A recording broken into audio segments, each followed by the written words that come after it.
नमस्कार, संगम न्यूज में आप सभी का स्वागत है। मैं हूं निशा। आइए खबरें देखते हैं विस्तार से।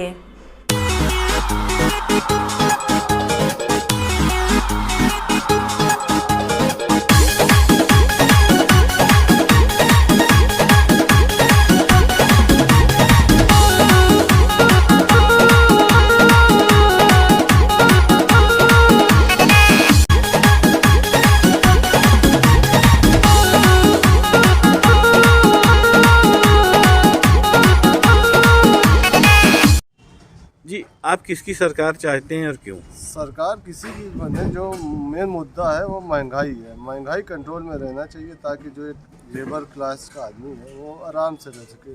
जैसे गैस और पेट्रोल का दाम है, ये थोड़ा नीचे आना चाहिए, कम होना चाहिए। इसी की वजह से महंगाई बढ़ती है। उत्तर प्रदेश समेत 5 राज्यों में चुनाव 10 फरवरी से शुरू हो जाएगा। आप किसकी सरकार बनाना चाहते हैं और क्यों? उत्तर प्रदेश में जो सभी चैनलों पे एग्जिट पोल आ रहे हैं उस हिसाब से तो बीजेपी की सरकार दिख रही है। सेकंड नंबर पे सापा दिख रही है। यूपी में सापा और बीजेपी की ही फाइट है, बाकी सब कोई भी कहीं दिख नहीं रहा है। जहाँ पे जिसका अच्छा कैंडिडेट होगा, साफ सुथरी छवि का कैंडिडेट होगा, वही चुनाव जीतेगा। आप सरकार किसकी बनना चाहिए और क्यों बनना चाहिए? सरकार भाई जो जनता जिसको वोट देगी ज़्यादा उसी की सरकार बनेगी। अभी एग्जिट पोल के हिसाब से तो बीजेपी की सरकार बनती दिख रही है, जो अभी चैनलों पे एग्जिट पोल आ रहा है उस हिसाब से। लेकिन जनता किसको वोट देना चाहती है, ये अभी जनता ने अपना मन नहीं बनाया है। ये एग्जिट पोल जो भी है आज से 1 महीने पहले का है। उस समय की छवि दूसरी थी, आज की छवि दूसरी है। उस समय स्वामी प्रसाद मौर्य बीजेपी में थे, आज स्वामी प्रसाद मौर्य सापा में आ गए हैं। कुछ कैंडिडेट सापा के बीजेपी में आ गए हैं। इस हिसाब से जब 19 या 20 मार्च को जब इसका रिजल्ट आएगा तभी ये इसकी स्थिति बिल्कुल साफ होगी।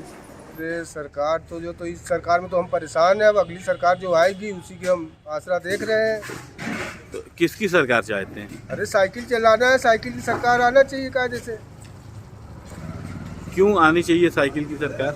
अरे भाई इसमें तो हम परेशान है, उसको भी हम देखें ना चला करके, उसमें क्या मतलब क्या मिलेगा बेनिफिट, इसमें तो हम परेशान है।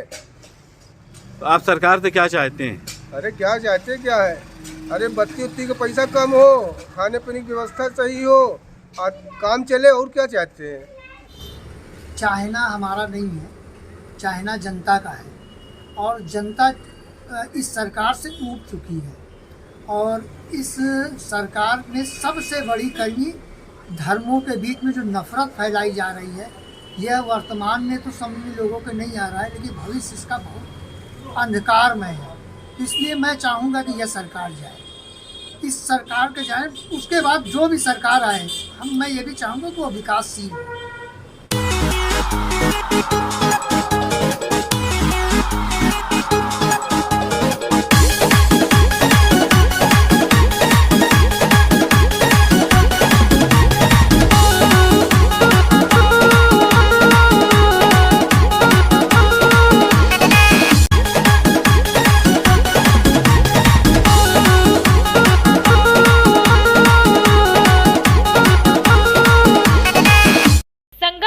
पहाड़ों से कपकपाती ठंड का डंक लगा है। शहर में ऐसी ठंड फिर से सितम ढा रही है जैसे शिमला या मंसूरी को बर्फबारी के बीच मौजूद हो।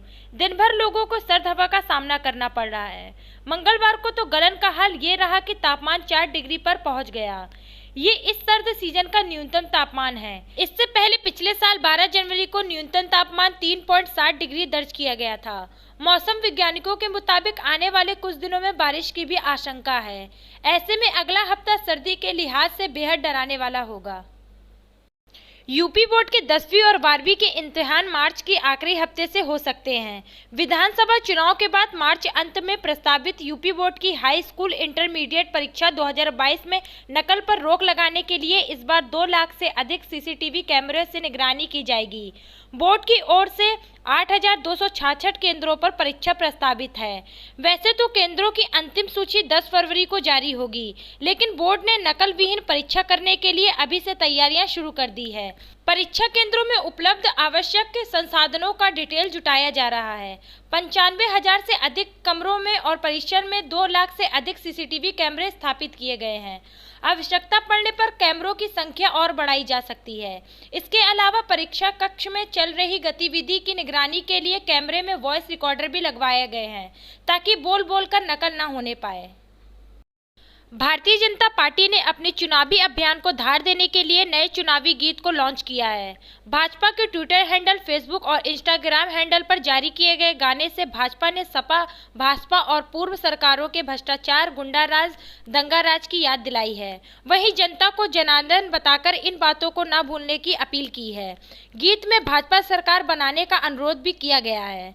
भाजपा द्वारा जारी किए गए गाने के बोल कमल का ही बटन दबाना रे, भूल नहीं जाना रे, जनता है जनानद है, सुन लो यूपी के जनमन, कमल का ही बटन दबाना रे, भूल नहीं जाना रे। इससे पहले भाजपा ने एक और चुनावी गाना जारी किया था। ये गाना श्रीलंकाई सिंगर योहानी डिलोका डिसिल्वा के प्रसिद्ध गाने मन के मांगे हिते के तर्ज पर बनाया गया था। सोशल मीडिया पर भी ये गाना खूब पसंद किया गया। खास बात यह है कि इस गाने में प्रधानमंत्री नरेंद्र मोदी और यूपी सीएम योगी आदित्यनाथ की उन तस्वीरों को शामिल किया गया है जिसमें पिछले दिनों दोनों नेता साथ नजर आए थे।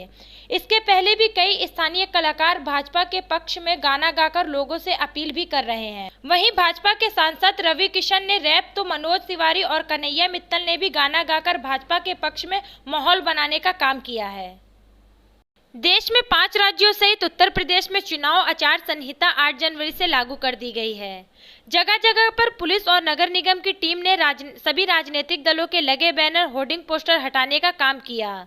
लेकिन प्रयागराज के सबसे ज्यादा व्यस्त रहने वाले चौराहे में से एक जानसनगंज चौराहे पर बना कमल का फूल आज भी चौराहे की शोभा बढ़ा रहा है।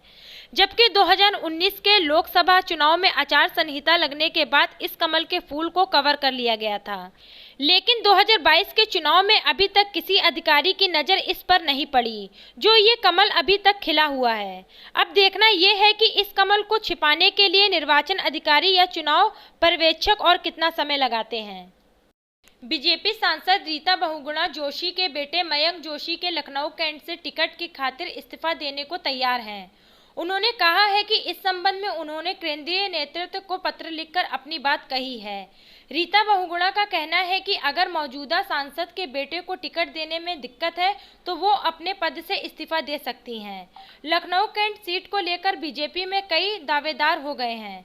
रीता बहुगुणा जोशी बीजेपी की सांसद है। उन्होंने कांग्रेस पार्टी को छोड़कर बीजेपी को ज्वाइन किया था। रीता का कहना है कि उनका बेटा पिछले काफी समय से राजनीति में एक्टिव है और लोगों के लिए काम कर रहा है। ऐसे में उनके बेटे मयंक जोशी को टिकट मिलना चाहिए। रीता के अलावा बीजेपी में अपने बेटे के लिए टिकट मांगने की लिस्ट में बीजेपी सांसद जगदम्बिका पाल, केंद्रीय मंत्री कौशल किशोर और डिप्टी सीएम केशव प्रसाद मौर्य का भी नाम शामिल है। इन सभी ने विधानसभा चुनाव के लिए अपने बेटे के लिए टिकट की मांग की है। कौशाम्बी चायल विधायक संजय गुप्ता पर चुनाव आचार संहिता को उल्लंघन करने का मामला दर्ज हुआ है। संजय द्वारा 2 दिन पूर्व 40 लड़कियों को स्कूटी बांटने के लिए आयोजित हुए कार्यक्रम में मौजूद भारी भीड़ और कोविड नियमों का उल्लंघन करने का मामला सामने आया था। उसी को लेकर जिले के कोकराज थाने में विभिन्न धाराओं में केस दर्ज हुआ है। लोक निर्माण विभाग के अपर अभियंता की शिकायत पर यह केस दर्ज हुआ है। थाना कोकराज क्षेत्र में एक मुकदमा पंजीकृत हुआ है जिसमें एक वीडियो वायरल हुआ था जिसमें कुछ आपत्तिजनक वीडियो में जो था चुनाव आचार संहिता को उल्लंघन और कोविड प्रोटोकॉल को उल्लंघन का मामला बन रहा था। इस पर मुकदमा पंजीकृत किया गया है। सही विवेचना प्रचलित है, जैसी सच्चाई होगी उस पर कार्रवाई होगी। खबरों का सिलसिला यूं ही जारी रहेगा। आप हमारे YouTube चैनल को लाइक कीजिए, सब्सक्राइब कीजिए और शेयर कीजिए और आप देखते रहिए संगम न्यूज़। नमस्कार।